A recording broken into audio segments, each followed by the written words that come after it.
Au fil des ans, certaines maisons semblent perdre le lustre qu'elles avaient autrefois. La foi, une foi vivante, s'affaiblit. La prière, autrefois constante, devient rare. Ce qui était autrefois un espace d'amour et de paix semble maintenant céder la place aux discussions et à la froideur. Peut-être avez-vous ressenti ce poids, un silence spirituel suffocant, comme si la présence de l'Esprit Saint était loin. Mais la vérité est qu'il ne se détourne jamais. C'est nous qui oublions souvent de l'inviter à occuper le centre de notre famille. Les Écritures sont remplies d'histoires de foyers restaurés par le toucher divin. Anne, mère du prophète Samuel, en est un exemple vivant. Lorsqu'elle a remis ses rêves entre les mains de Dieu, l'histoire de sa maison a été transformée à jamais. La même chose peut vous arriver. Vieille blessure, querelle récente, froideur spirituelle. Rien de tout cela n'est un obstacle pour celui qui est un expert en restauration. Ici, vous apprendrez environ 15 prières puissantes, capables d'ouvrir les portes de votre maison à un mouvement surnaturel. Chaque prière sera un pas vers l'unité, la protection et la victoire qui découlent des promesses de Dieu. Ce n'est pas seulement un texte, c'est un appel à entamer un voyage de véritable transformation. Si vous croyez, dites dans les commentaires « Je crois ». Aimez et partagez pour que davantage de familles vivent ce changement. Et lisez jusqu'à la fin, car la dernière prière est peut-être exactement la clé qui manquait pour la restauration de votre maison. Une maison peut se résumer à des murs et des meubles, ou il peut devenir un autel vivant, imprégné du parfum de la présence de l'Esprit Saint. Lorsqu'une famille décide de vivre dans la prière, dans la lecture de la parole et dans la louange, même l'atmosphère change. La paix s'installe et la maison devient un havre de paix contre les tempêtes de la vie.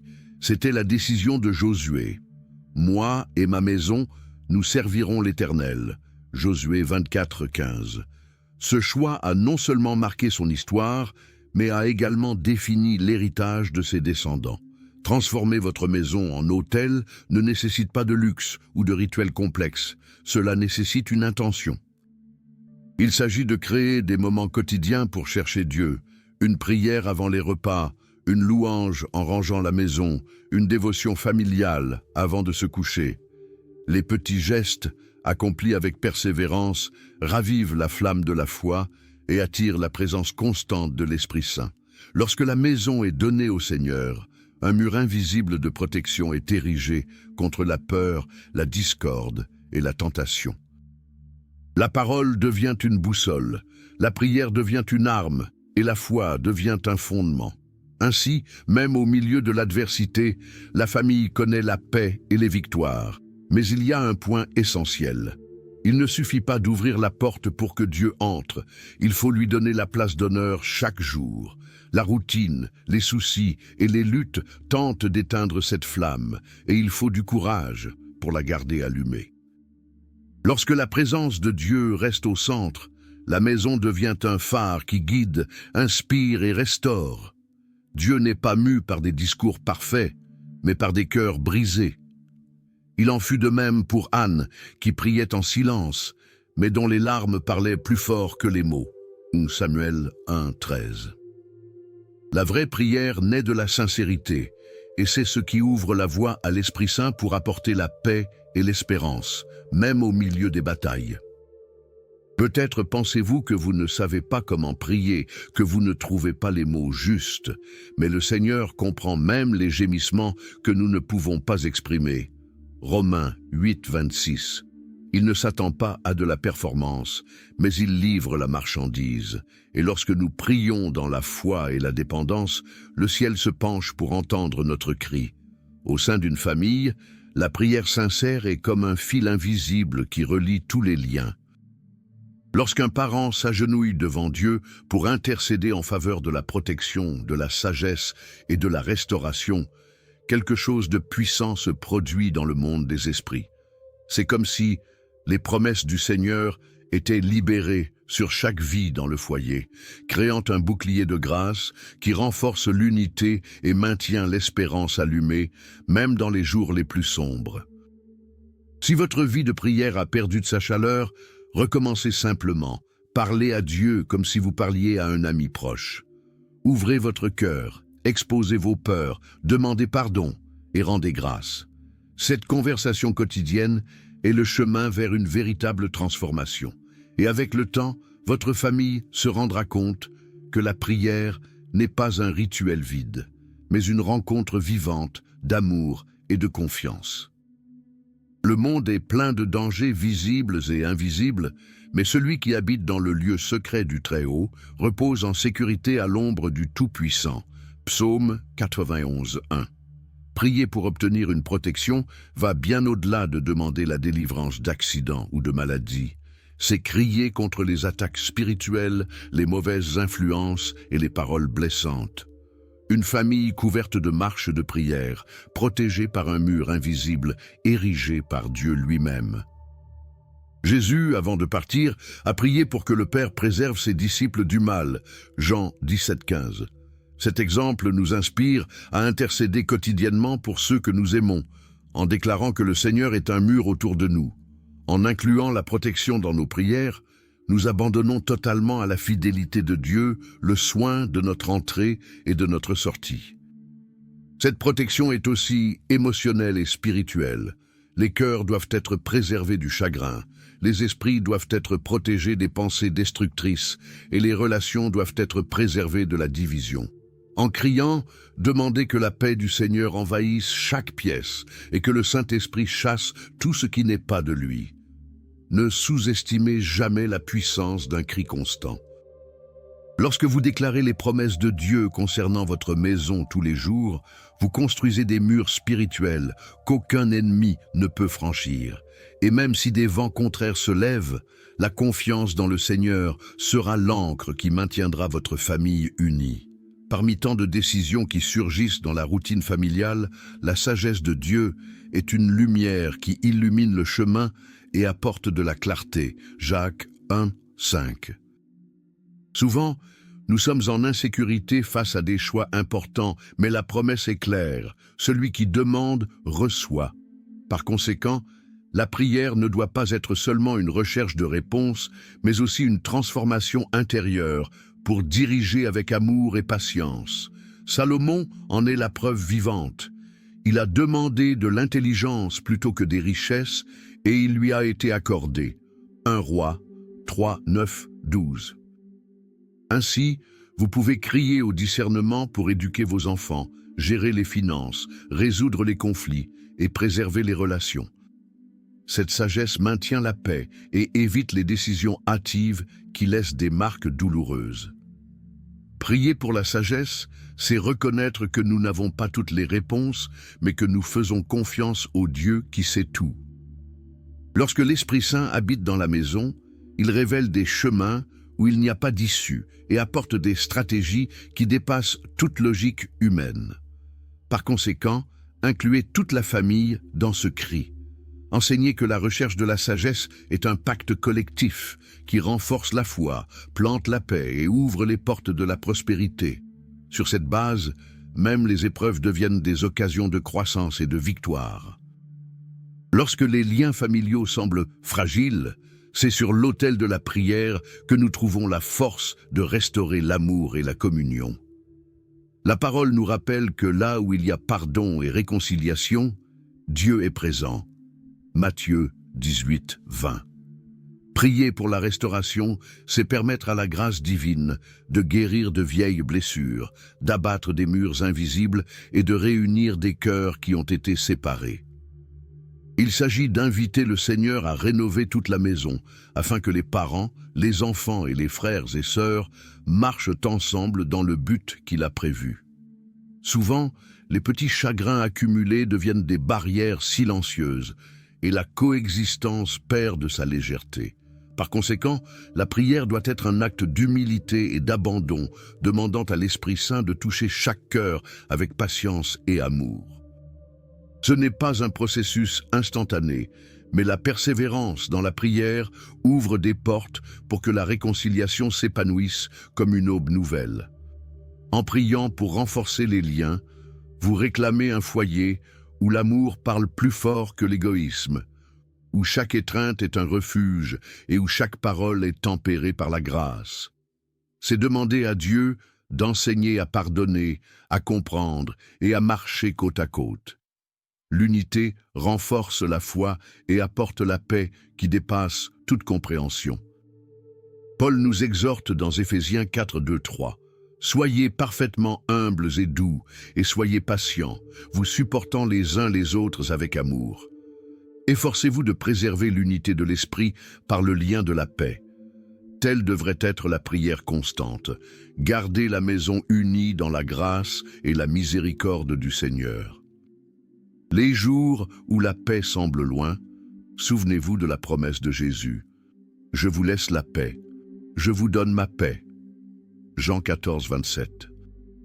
Lorsque nous invitons Dieu à être au centre des discussions, il transforme l'atmosphère du foyer. Il calme là où il y avait des tensions. Il apporte de la compréhension là où il y avait des conflits. Cette paix surnaturelle ne vient pas d'accords humains, mais de la présence vivante de l'Esprit Saint. L'orgueil est l'un des plus grands ennemis de la réconciliation. Souvent, cela étouffe le pardon et alimente des blessures profondes. Par conséquent, il est essentiel de prier pour avoir la sagesse de faire face aux différences et le courage de chercher des solutions qui honorent l'amour et le respect. Un foyer guidé par la présence de Dieu devient un espace de croissance et non de ressentiment. Prier pour la paix ne signifie pas ignorer les problèmes, mais avoir confiance que Dieu est capable de transformer même les situations les plus difficiles en témoignages de restauration.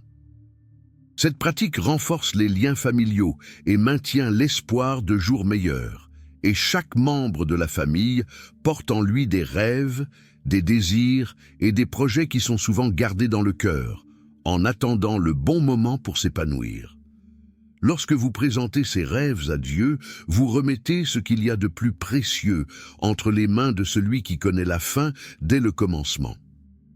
Comme Paul l'enseigne dans Philippiens 4, 6, nous devons présenter toutes nos demandes avec gratitude, en faisant confiance à la fidélité du Père. L'intercession est un acte d'amour profond qui renforce l'espérance et la confiance. Qu'il s'agisse d'un emploi, d'une santé, d'études ou d'une vocation spirituelle, chaque rêve qui atteint l'autel devient une graine entre les mains du Dieu qui accomplit l'impossible. Jérémie 29, 11 nous rappelle que Dieu a des plans pour la paix et de l'espoir pour chaque vie. Lorsque nous prions pour les rêves de la famille, nous nous appuyons sur ces promesses et déclarons que même au milieu des défis, la victoire est certaine. C'est un acte de foi qui encourage chaque membre à tenir bon, confiant que le Seigneur contrôle toutes choses. Ne sous-estimez jamais le pouvoir de l'intercession, surtout lorsqu'elle est faite dans l'unité. Unir le cœur dans la prière pour les rêves de la maison, c'est planter des graines de foi et de courage qui, au bon moment, porteront des fruits de joie et d'accomplissement. La vie nous réserve souvent des montagnes qui semblent impossibles à gravir. Mais Romains 8, 37 nous assure « En toutes ces choses, nous sommes plus que vainqueurs par celui qui nous a aimés ». Déclarer la victoire est un acte prophétique qui brise le cycle du doute et de l'anxiété, en réaffirmant que les promesses de Dieu sont immuables et éternelles. C'est cette confession qui renouvelle l'esprit et renforce la confiance dans le Seigneur face à tout obstacle. Que ce soit en période de difficultés financières, de crise de santé ou de relations blessées, se souvenir des promesses de Dieu, c'est comme allumer une lumière au bout du tunnel. La Bible est remplie d'exemples d'hommes et de femmes qui ont fait confiance à la parole et ont vu des miracles se produire. David, bien qu'il ait été persécuté, a affirmé avec conviction que la justice de Dieu le soutiendrait. Psaume 7, 10. De même, vous pouvez vous lever en prière et déclarer la victoire sur votre maison. La prière de victoire n'est pas un vain discours, c'est le fruit d'un cœur rempli de la présence de l'Esprit Saint. Il transforme la peur en courage, le découragement en persévérance et le doute en espoir. Lorsque la famille se réunit pour faire cette déclaration, une alliance spirituelle est renforcée qui protège et soutient tous ses membres. Même quand tout semble le contraire, continuez à affirmer les promesses. L'endurance est un ingrédient essentiel de la victoire, et le Seigneur honore ceux qui lui font confiance de tout leur cœur en ouvrant des portes, là où il n'y avait que des murs auparavant. Et il y a une clé qui maintient cette confiance vivante, la gratitude. Il ouvre les portes du cœur et nous relie à la bonté de Dieu dans chaque détail de la vie. Paul nous exhorte dans 1 Thessaloniciens 5, 18 à rendre grâce en toutes circonstances, car c'est la volonté de Dieu pour nous. Lorsque nous cultivons la gratitude au quotidien, nous enseignons à nos enfants à apprécier non seulement les grands miracles, mais aussi les petits moments qui soutiennent l'amour et la camaraderie. Un simple merci pour l'attention, la présence ou l'amour est un acte de louange qui honore le Seigneur et transforme l'atmosphère de la maison. La gratitude crée un cycle béni. Plus nous reconnaissons les bénédictions, plus nous réalisons la fidélité de Dieu, même dans les jours difficiles. Cela nous apprend à regarder au-delà des circonstances, en ayant confiance qu'il prend soin de chaque détail de notre histoire familiale. Quand le cœur est reconnaissant, la paix s'épanouit et l'espérance se renouvelle. Cette attitude renforce la foi, aide à surmonter les moments de faiblesse et maintient vivante la certitude que Dieu est présent à chaque étape du chemin. Mais pour que tout cela s'accomplisse, il faut persévérer. Hébreux 10, 36 nous rappelle, « Il faut que vous persévériez, afin qu'ayant fait la volonté de Dieu, vous obteniez la promesse. » Persévérer, c'est garder le cœur ferme et les yeux fixés sur la parole, même lorsque l'attente semble longue. C'est suivre l'exemple d'Abraham qui a attendu patiemment et a vu l'impossible se réaliser. Romains 4, 20, 21. Cette confiance inébranlable unit la famille dans la prière et la maintient forte face aux tempêtes, car elle sait que le Dieu qui a promis est fidèle à délivrer. La présence de l'Esprit Saint est le carburant qui maintient vivante la flamme de la persévérance, déversant le courage et la force pour avancer, pas à pas, même au milieu des tempêtes. Lorsqu'une famille s'accroche fermement aux promesses de Dieu, elle crée un environnement spirituel où l'amour et la foi s'entremêlent, soutenant chaque cœur dans les bons jours et les jours de lutte. Ne laissez pas la fatigue ou le doute faire taire la voix de la confiance en Dieu. Tenez bon, confiant qu'il est fidèle à l'accomplissement de tout ce qu'il a promis. La victoire est réservée à ceux qui n'abandonnent pas, mais restent constants dans la prière et l'espérance. Au milieu de l'injustice, à l'intérieur ou à l'extérieur de la maison, faire confiance à la justice de Dieu, c'est comme trouver un abri sûr. La parole nous assure qu'il est juste et qu'il n'abandonne jamais ceux qui le cherchent. Psaume 9, 7, 8. Remettre les situations difficiles entre les mains du Seigneur est un acte de foi qui nous libère du poids de l'angoisse et de la révolte, en lui permettant d'agir avec sagesse et miséricorde. La tentation de tout régler par nos propres forces est grande, mais Proverbe 3, 5, 6 nous rappelle de faire confiance au Seigneur et d'attendre son action. Cette confiance nous protège de la détresse émotionnelle et nous relie à la paix qui surpasse toute compréhension, alors que Dieu travaille en faveur de notre famille. Lorsque nous prions pour la justice, nous demandons au Seigneur de corriger ce qui ne va pas, de réparer les blessures émotionnelles et de rétablir l'harmonie dans le foyer. C'est une étape d'abandon qui ouvre la voie à la réconciliation et maintient la cellule familiale en vie. Rappelez-vous, Dieu est le juge juste qui voit l'invisible et connaît le cœur de chacun. Au bon moment, il rendra justice et apportera la paix. De nombreuses familles portent des blessures profondes, mais la prière est le canal sacré qui mène à la restauration. Jésus a enseigné que le pardon est essentiel pour vivre en paix. Matthieu 6, 14, 15. Prier pour la réconciliation, c'est ouvrir le cœur à la grâce qui guérit et transforme, en faisant tomber les barrières et en promouvant la véritable unité. Cette prière n'ignore pas les douleurs du passé, mais crie à l'intervention divine pour guérir chaque marque. Joseph, en pardonnant à ses frères, Genèse 50, 20, a montré comment Dieu peut transformer les blessures en bénédictions. L'Esprit Saint adoucit les cœurs endurcis, éveille le désir de restaurer et donne le courage d'affronter les conversations difficiles en brisant l'orgueil et le ressentiment. Par conséquent, que la prière soit toujours le premier pas pour rétablir les relations. Cherchez, demandez et offrez humblement le pardon, en ayant confiance que le Seigneur fera l'impossible.